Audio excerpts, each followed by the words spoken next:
All right, so hit me with everything else you wanna go with here. Yeah, so you were going on a very interesting track with how we're not very far removed, and it's so interesting to me how one, you have players that play in a completely different tactical environment and then move to a completely different one. So we can talk about Maldini, but I think also Ramos is a decent one, right? Like what year was he playing with Zidane? Was that '06? Yes. Yeah, I mean, '06 was a totally different and tactical environment than 2021, if we're being completely honest. That's 15 years right there. Like that was not the same tactical environment. Pep Guardiola was not a first team coach, right? He'd not started the positional play revolution in a modern sense. Mourinho was like the king. Sir Alex Ferguson was playing a slightly different style of football at the time. Like that was a different world, and Ramos has transitioned seamlessly through it. And Zidane, he was at the end of his playing career, and he would have had a lot of his ideas of how football should be played molded at the time. And yet, we have our criticisms of him, but I think he's very much a modern manager in the sense that he's accepted that, like, this kind of positional play style, I need to be an imitator of it in a rough sense, right? Like there's a reason, he went and did that like 2 week course with Guardiola or whatever. And it's interesting to me, like, how without even really conscious effort, and I'm not saying Zidane didn't do conscious effort, I'm speaking generally, I'm speaking of all of us, fans, players, coaches, we will move from one time to another and just subconsciously update our understanding of what football should be. And it's so gradual that if you don't really step back and look at it, you won't notice it, right? Like you'll just be like, yeah, I mean, I started with this understanding of football, and 10 years later, I have a completely different understanding.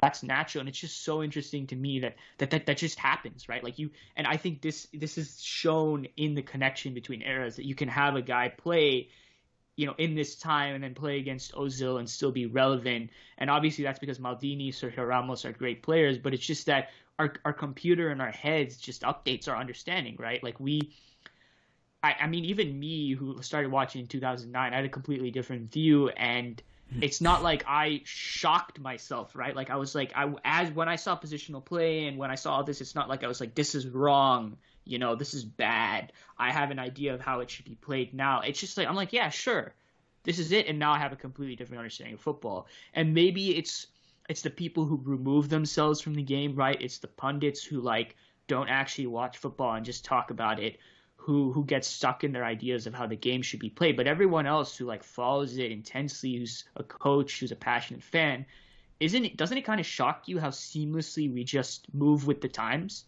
And we're like, yeah, high pressing, yeah, that's a thing, right? Yeah, all these like complicated build-ups, counter pressing, like what's the issue with that? And then if you were to present this to like, I don't know, like 22-year-old Kiyan, how would you feel about it then?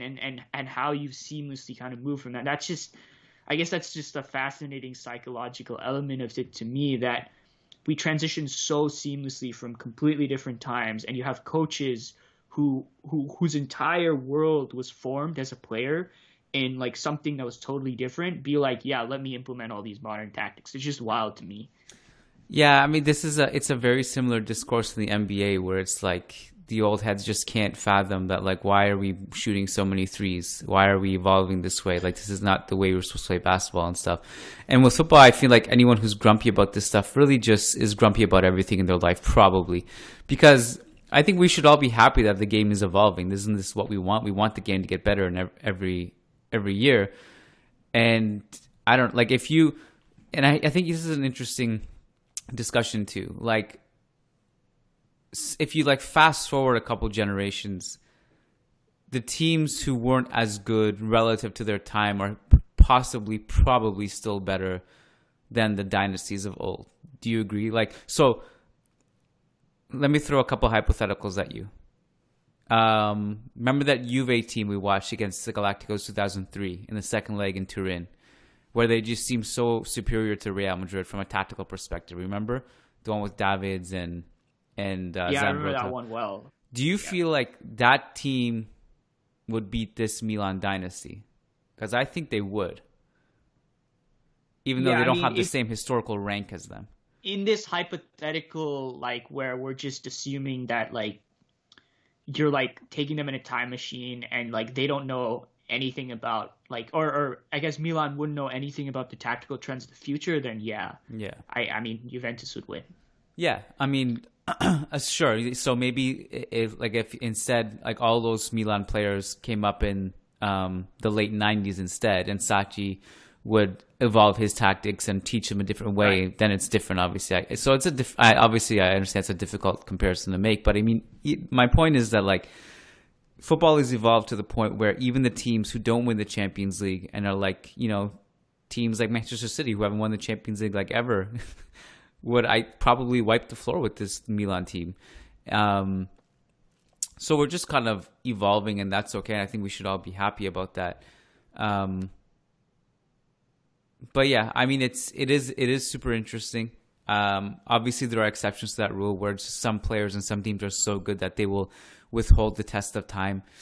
And it's interesting to kind of see how much football will continually evolve. Yeah, but I agree, it's seamless because this stuff like doesn't really happen overnight. It's just kind of gradual, and then there might be like 1 year where there's a huge tactical shift or an innovation, but it's not something that like you just wake up and all of a sudden, it just football is completely different. It's so gradual, and that's what I meant when I said like we're not that far removed from these eras. It happens so. It's like a frog in boiling water. It's like you don't really notice it, and then it's like all of a sudden, like, wow, it's hot in here. It's just different. It just evolves so slowly. Yeah. But then there's like spurts of it, like the Warriors shooting a million threes, or like Pep's Barca all of a sudden, or Sacchi's Milan. It's just all of a sudden there's a burst and a shift in tactics and the way we think of things, right? So